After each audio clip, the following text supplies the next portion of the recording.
மக்கள் வெள்ளத்தில் புதிய சட்டப்பேரவை தலைமைச் செயலகம் திறப்பு விழா. வணக்கம். திமுக செய்திகள்.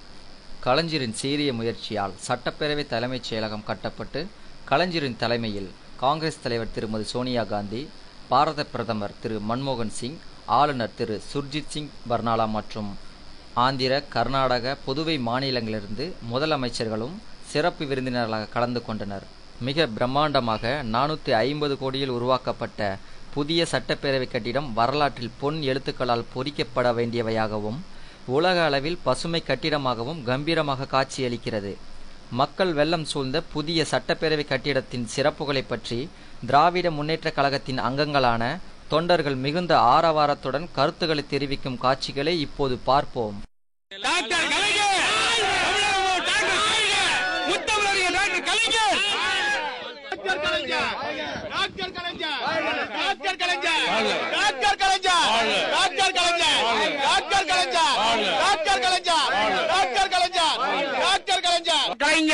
தளபதி மு க ஸ்டாலின், தளபதி மு க ஸ்டாலின் தலைவருடைய சீரிய முயற்சியில இன்னைக்கு தமிழ்நாட்டுக்கு சொந்தமான இடத்துல இந்த அண்ணாவின் நினைவை, பெரியாருடைய கனவை இன்னைக்கு தலைவர் அவர்கள் மிக சிறப்பாக உலகம் போற்ற அளவுக்கு இன்னைக்கு இந்தியாவில் வேர்ல்டு லெவலில் இது மாதிரி சட்டசபை குறுகிய காலத்தில் கட்டந்து வந்து தமிழருக்கும் தமிழ்நாட்டுக்கும் பெருமை. இன்னும் 100 ஆண்டு காலம் தலைவர் பெயரை சொல்லக்கூடிய இந்த சட்டப்பேரவை தலைவரை வாழ்த்துகிறோம். திறப்பு விழா கண்டிருக்கிற தமிழக சட்டப்பேரவை மற்றும் தலைமைச் செயலகம் வந்து குறுகிய காலத்தில் மிக பிரம்மாண்டமான அனைத்து வசதிகளும் கொண்டு சரித்திரத்தில் பதிவு செய்யப்படத்தக்கதாக இருக்கு.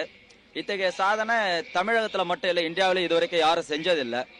இவ்வளவு சிறப்பான ஒரு சட்டமன்ற வளாகத்தை கட்டியிருக்கிற தலைவர் கலைஞர் வந்து ரொம்ப பெருமைக்குரியவர். தமிழக அரசியல் வரலாற்றிலையும் சரி, இந்திய அரசியல் வரலாற்றிலையும் சரி, இந்த நிகழ்வு ஒரு வரலாற்றில் பதியப்பட வேண்டிய நிகழ்ச்சி. தமிழ் இனம் உள்ள வரைக்கும் தலைவர் கலைஞருடைய இந்த நிகழ்ச்சியும் இந்த வரலாற்று பதிவும் பேர் சொல்லக்கூடியதாக இருக்கும். இவ்வளவு குறுகிய காலத்தில் செஞ்சு இந்த சாதனையை செஞ்ச தலைவர் கலைஞருடைய ஆட்சியில் நாமெல்லாம் பயன்பெற்று வாழ்ந்துட்டு இருக்கோன்றது ஒரு பெருமைக்குரிய விஷயமா இருந்தாலும், நம்ம தமிழர்கள்ன்றதுல பெருமை அடைஞ்சாலும், இவ்வளவு சீரிய தகுதியும் திறமையும் ஆற்றலும் கொண்ட இந்த தலைவரின் கழகத்தில் நாங்கள்லாம் ஒரு உறுப்பினராக இருக்கிறதுக்காக கர்வப்படுறோம், பெருமைப்படுறோம். ஒரு பசுமை கட்டிடம்னு சொல்லி உலக அளவில் அறிவிச்சிருக்காங்க, அதை பற்றி ஆமா, இந்த கட்டிடத்துக்கு முன்னால் அழகான பூங்கா இருக்கு. மக்கள் உலாவக்கூடிய வகையில மக்கள் பிளாசான்னு ஒரு விஷயமும் கொண்டு வந்திருக்காங்க. இதுவரைக்கும் எந்த ஒரு மாநில சட்டமன்றத்திலும் இந்த மாதிரி ஒரு வசதி வாய்ப்பு கிடையாதுங்க. அரசு அலுவலகத்துல வந்து அரசியல்வாதிகள் போறாங்க, அரசு ஊழியர்கள் போறாங்க, ஆனா பொதுமக்களுக்கு வாய்ப்பு இல்லாம இருந்தது. இன்றைக்கு தலைவர் வந்து அடித்தட்டு மக்கள், அன்றாடம் வரி செலுத்தக்கூடிய மக்கள், வாக்களிக்கக்கூடிய மக்கள், மக்களாட்சி என்று சொல்லக்கூடிய இந்த ஜனநாயக நாட்டுல இப்படி மக்களும் வந்து சட்டமன்ற வளாகத்துக்குள்ள சுதந்திரமா வரணும் போனன்றதுக்காக தலைவர் வந்து இந்த மாதிரி சிறப்பான ஒரு விஷயத்தை செஞ்சிருக்காங்க. அழகிய பூங்காக்கள் இருக்கு, மக்கள் பிளாசான்ற ஒரு விஷயம் மிகுந்த சிறப்புக்குரிய விஷயம் தான். இந்த நாள் வரலாற்று சுவடுகளில் பதிக்கப்பட வேண்டிய நாள். வாழ்க டாக்டர் கலைஞர்.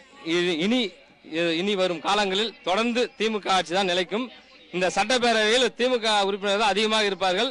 தொடர்ந்து தலைவர் கலைஞர் ஆட்சியில் தான் இந்த ஆட்சி நடைபெறும். சிறப்புமிக்க தலைவர் ஆட்சியில் இந்த புதிய கட்டிடத்தில் முதல் சட்டப்பேரவை கூட்டம் நடைபெறுவது திமுக ஆட்சியின் பெருமை. இது போன்று 2011 நடக்க இருக்கும் சட்டமன்ற தேர்தலில் அமோக வெற்றி பெற்று எதிர்கட்சி இல்லாத அளவுக்கு தமிழ்நாட்டில் எந்த ஒரு கட்சியும் எதிர்கட்சி இல்லாத அளவுக்கு தலைவர் கலைஞர் தலைமையில் இருக்கின்ற தேர்தலை மகா வெற்றியை பெற்று தமிழக மக்கள் அனைவரும் வாக்களிப்பார்கள். இந்த பொற்கால ஆட்சி தமிழக மக்கள் மட்டுமல்ல, இந்தியாவில் யாருமே மறக்க முடியாது. இந்த ஆட்சி நீடிக்கும், எதிர்கட்சி இல்லாம போகும். 2011 திராவிட முன்னேற்ற தலைவர் கலைஞர் தலைமையில் ஆட்சி புரியும். உயிர், ரத்தம், நாடி அனைத்தும் கலைஞர். நாங்கள் கிராமத்திலே கலைக்காட்சியை தான் பார்த்திருக்கிறோம், ஆனால் தொலைக்காட்சியை பார்த்ததில்லை.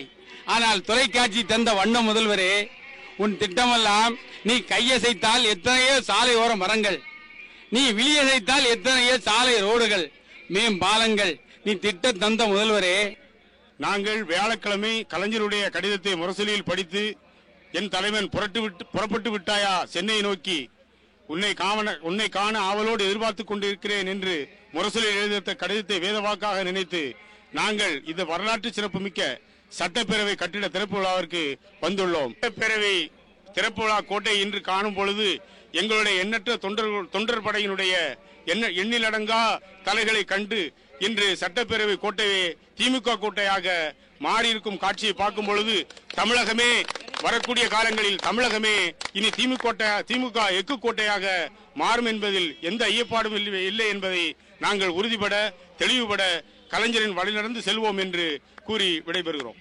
இன்றைய தினம் இங்கே நடைபெற்றுக் கொண்டிருக்கின்ற புதிய சட்டமன்ற தலைமைச் செயலக வாளக திறப்பு விழாவிற்கு தலைமை பொறுப்பினை ஏற்று தன்மான தமிழர், தமிழர்களின் விடிவெள்ளி, தமிழகத்தின் முத்தான முதல்வர் அவர்கள் தலைமையில் உயர் திரு பாரத பிரதமர் மன்மோகன் சிங் அவர்கள் இன்றைய தினம் அம்மையார் சோனியா காந்தி அவர்களின் முன்னிலையில் இந்த வாளகத்தை திறந்து வைத்திருக்கின்றார்கள். இந்த நிகழ்ச்சியானது இந்திய வரலாற்றிலே ஒரு பொறிக்கப்பட வேண்டிய ஒரு முத்தான நாளாகும். தமிழகத்தில் இங்கு மட்டுமல்ல, இந்தியாவிலேயே குடிசை இல்லாத ஒரு நாடாக